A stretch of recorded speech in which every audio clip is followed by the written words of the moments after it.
Jesus ame akobianga yo soki oye bomona motema neyokozwa bomolwa seko nyaka ndeko koumela te Yesu ame akobianga soki oye bomona motema neyokozwa.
Amen, Libota.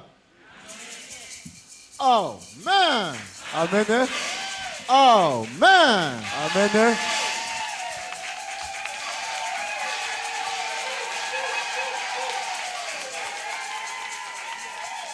Libota na masia. Povo de Deus. Yambo ya kokota na kati na toli pe na kati na message ya molimo. Antes de entrar na pregação, antes de entrar na mensagem do Espírito, Tata na bino liboso na mama. o vosso pai primeiro e a mãe Solola kina bango. conversou com eles. Na ebisi bango tozali kokende réunion ndenge molimo epesa ki programme. E disse a eles que estou aí na reunião conforme o Espírito deu o programa. Alobi yebisa bana nyonso yangola na Luanda mobimba ngai na mama topesi bango mbote. Mandou cumprimento para todo filho de Angola, todo filho de Angola. O Senhor mandou saudações. Alobi boy. Disse o seguinte: Koumela kunate makambu yangola esili sala ozonga noki musale ezalebele. Diz que não demora porque o problema da Angola acabou e faça rápido para regressar. Ouviram? Mandataire a ebisie mais papa nakoma kikaka lobi ndenge nini susu nazonga noki nako alobi molimo yebisio makambu yangola esi. O mandador perguntou, mas pai, eu só cheguei ontem, como é que eu volto já? Ele disse, O Espírito de Deus está a dizer que faça para regressar, porque o problema de Angola acabou. Libota na masia. Povo de Deus. Lelo moumbu na nzambe abelemi awa. Hoje o servo de Deus aproximou-se aqui. Ya liboso azanano na sengo mingi. Primeiro está alegre. Ndenga asili kokoma na mabele ya Luanda. Conforme chegou na terra de Luanda. Kola bengisi bino lelo pona ebisa bino mission nini o Yesu atindi moumbu na ye awa. O Senhor chamou para dizer qual é a missão que ele mandou seu servo aqui. Yesu atindi moumbu na ye mission ezali kaka moko. O Senhor mandou seu servo com uma única missão. Yesu aye awa pona likambo kosambisa motote. O Senhor não veio aqui para julgar ninguém. Yesu aye awa pona konome kolongola kosala makambo wana te. O Senhor não veio aqui para nomear e tirar, não veio para fazer isso. Molimo na nzambe na kati na tata na bino etindi moumbu na ye awa pona nini. O Espírito de Deus, a partir do nosso Pai, mandou o seu servo aqui para fazer o quê? Pona valeur ya molimo mo santu esila ki kobeba na kati na iglesia ya mwana na nzambe bisika nyonso na mokili. Porque o valor do Espírito de Deus havia perdido, estragado em todo sítio no mundo. Tangu Yesu Masia sali alliance na ye na sika na kati na toma bolia. Quando o Senhor fez a nova aliança ao seu fundador, o apóstolo Boliezola, Esengelaki sikoyo ngonge koki ete moto nyonso azonga na nzela ya molimo. havia necessidade que cada um voltasse no caminho do Espírito. Ndenge batata bazalaki. Conforme os papás eram, Molimo elobi boy. o Espírito disse o seguinte. Molimo esengi boy. O Espírito pediu o seguinte. Molimo epemi boy. O Espírito inspirou o seguinte. Molimo elobi boy. O Espírito disse o seguinte. Moto nyonso to amikitisaki pe atosaki molimo. Todo aquele que se humilhou obedeceu ao Espírito. Yango etongi oyo. E que edificou essa obra. Yango ememi bato na poto. E que levou as pessoas na Europa. Yango lelo pesi bato nyonso tu bakomi na bozoi. E hoje as pessoas todas têm riqueza. Yango lelo bato nyonso bakomi ba prophète bamati batoma. Hoje todo mundo tornou-se profeta, tornou-se apóstolo. Pona tango aliança liboso esalemaki na batata. Porque na primeira aliança feita aos papais, Alobaki na bango nini. disse a eles o que é. Ekambeli na pesi bino ezakaka misato. Só vos dei 3 preceitos. Ndeko bolia. Irmão Bolia, Ndeko mozombo. irmão Mozombo, Ndeko eboko. irmão Eboko, Ndeko po. irmão Po. Ekambeli boyebi kolanda ezali kaka O misato. preceito devem seguir só 3. Doctrine nde yango wana. Esta é a doutrina. Doctrine yango nini? Qual é essa doutrina? Tosa molimo. Obedeça ao Espírito. Mikitisa na molimo. Humilha-se no Espírito. Zala na bolingwa mozalani. Tenha o amor de Cristo. Oyebi kotuna molimo te pona nini molimo elobi boy. Não podes perguntar por que o Espírito diz Yo isso. ndima Você obedeça nde okoyeba pona nini. e vai saber o porquê. Yo ndima Você obedeça nde okomona misala na e yango. vai ver as obras dela. Yo koptuna question te. Você não pergunta. Yo koloba te keke na ngonga oyo tozali na réalité boye. E você não diz que nesse momento é Pona uma moto realidade. oyo asalaki likolo na se. Porque o fez o céu e a terra. Ye mutu arealize ye nde mozalisi na makambo nyonso na mokili. Ele é que o realizou e tem dono de tudo. Ye nde nzambe. Ele é Deus.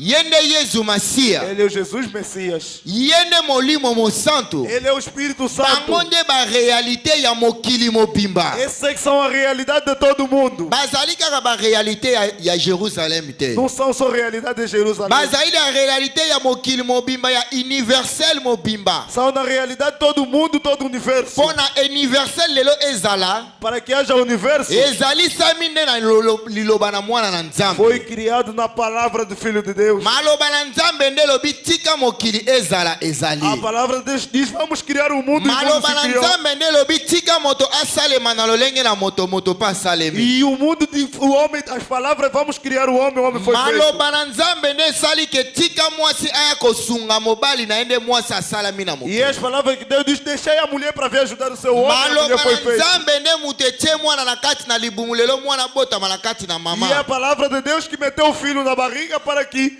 hoje o criança nascesse. Maloba na nzambe yango eta moto nyonso kotala kombo na nzambe nzambe alobi E o Senhor disse, todo mundo vai profetizar o nome de Deus. Deus falou. Mas Mas esse Deus quem é? Qual é esse Deus? Deus da verdade. Mas a pessoa não sabe. Vês a fórmula que o Senhor mostrou. Ele disse, vem no céu. Tudo para ser concretizado.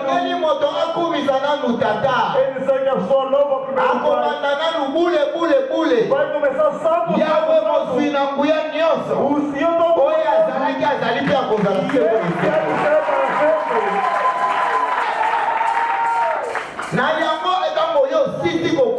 todo mundo. Você vai louvar santo.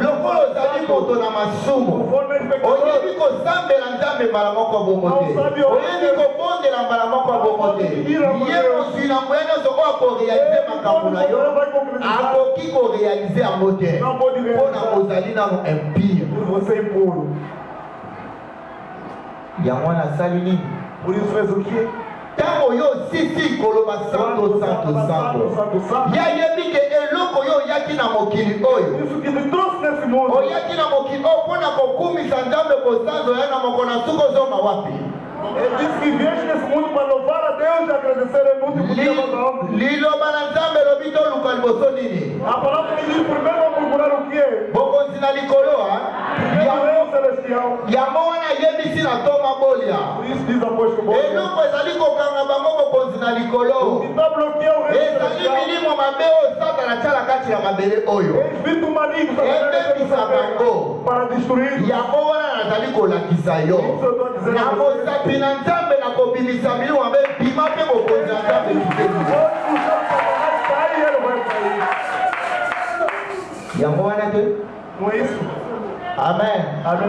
Yango yo sala mate? Não é isso que você faz? Eu uti na liloba nani? Veio na palavra de quem? Na molimo mosanto, Veio no Espírito Santo. Oye bimi na kati na tata la bino, Tango yo lobi na Luc 11:20 lobi na mosapi na nzambe na kobimisa milimo mabe. Eloko nini kitela yo? Oyo lukaka.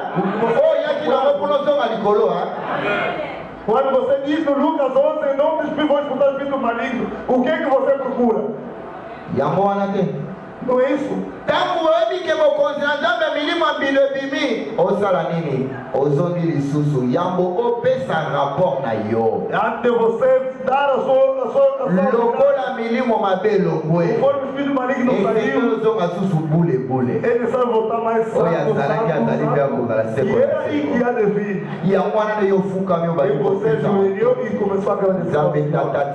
Deus, deixar que seu nome seja louvado e salmodiado. E vai começar a dizer tudo que está na sua vida. E depois vai ter essa gratidão. É que guiou a tua vida, realizou tudo na sua vida. Nakati na nzela ya kotosa maloba wana. No caminho de obedecer essas palavras. Nakati na nzela ya komikitisa na maloba wana. No caminho da humildade dessas palavras. Yo meli bule bule. Você chamou Mozali sinambuya nyoso. o todo poderoso. Ye akozala na yo ndenge nini. Ele vai estar contigo como? Soki yo mikitisi. Se você se humilhar. Soki yo tosi. Se você obedecer. Soki yo lingi moninga na yo. Você quer o seu próximo. Pona bule bule wana ikotisi senzete kotisi molimo mosantu na kati na yo. Porque esse santo vai fazer a santidade do Espírito Santo em ti. Pona molimo mosantu alobini na kotika bino bitikete. O Espírito Santo diz, não vou me deixar em vão. Na kotindela bino mosungi. Vou me demandar o protetor. Oya kosunga bino na makambo nyonso. E vai nos ajudar em tudo. Ya benye mosungi ne consolateur. Ele chamou ajuda que é o Consolador. Consolateur. Consolador. Azamoto komikitisa te. Consolador do homem humilde. Azamoto ya kotosa te. Do homem de obediência. Azamoto oyo asungaka te. Do homem que ajuda. Azamoto ya bolingo te. Não é pessoa de amor. Molimo mosantu ne nini? O Espírito Santo é o que é. Oyoki bien na kotindela bino mosunge. Vou vos mandar o protetor. Ya kosunga bino na makambo Essa nyonso. ajuda vai nos ajudar em tudo. Komo kosunge uti wapi? Ajuda veio da onde? Euti na bolingo te? Não veio do amor? Moto asungaka. Azamoto bolingo te, moto bolingo Ajuda de te. amor. Na kosunga wana ye akaboli kosunga. Nessa ajuda ele vai dividir a ajuda. Aspecifie kosunga nini? Ele dividiu qual é? Alponi kosunga boye to kosunga boye. Ele disse ajuda que Alobi kaka kosunga ona makambo nio. ele disse vai ajudar em tudo. E você, qual é a ajuda que estás a fazer? Amém. Qual é a ajuda que você está a operar? Estás a fazer ajuda do Espírito Santo, o Senhor mandou? Toda a tua ajuda própria de escolher.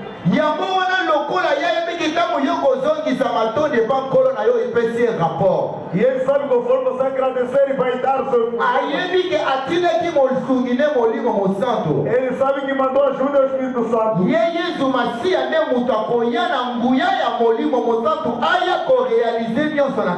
É o Espírito Santo que vai vir com poder para realizar tudo em si.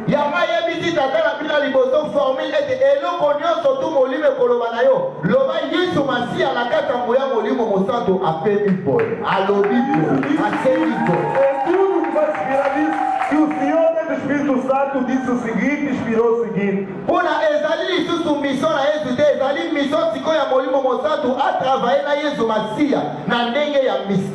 Porque já é a missão do homem, mas é a missão de Deus para operar com o Espírito Santo no caminho do ministério. Église mine yoko ke molimo mondies masia kana mwamo mosanke lobibo. Ezali. Qual é a igreja que você ouviu que o Senhor dentro do Espírito Santo disse? Ezali. Não existe. Irmão e irmã, você próprio senta. Se eu pedir aqui, cada um hoje saber. Senta bem, senta bem. Seja que és habitante, seja que vieste, seja em paz. Deixe na vaidade carnal. Deixe nessa vaidade.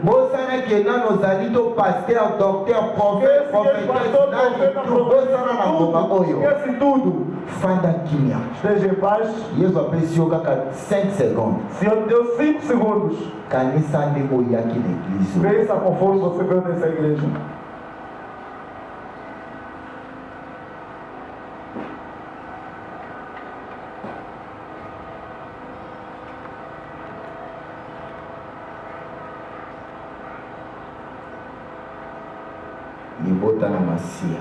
Povo do Senhor, você sentou e pensou na verdade conforme você veio. Conforme crente. Na verdade, neste momento teu coração disse que estás a guardar o preceito. És o homem obediente. És o homem da humildade. És o homem amor de próximo. Pensaste conforme vieste. Vieste onde? Será que é só para neste momento sentar conosco? Neste momento, será que as pessoas mesmo te levantavam podia falar? Se o Senhor não te escolhesse para você vir aqui. Se o Senhor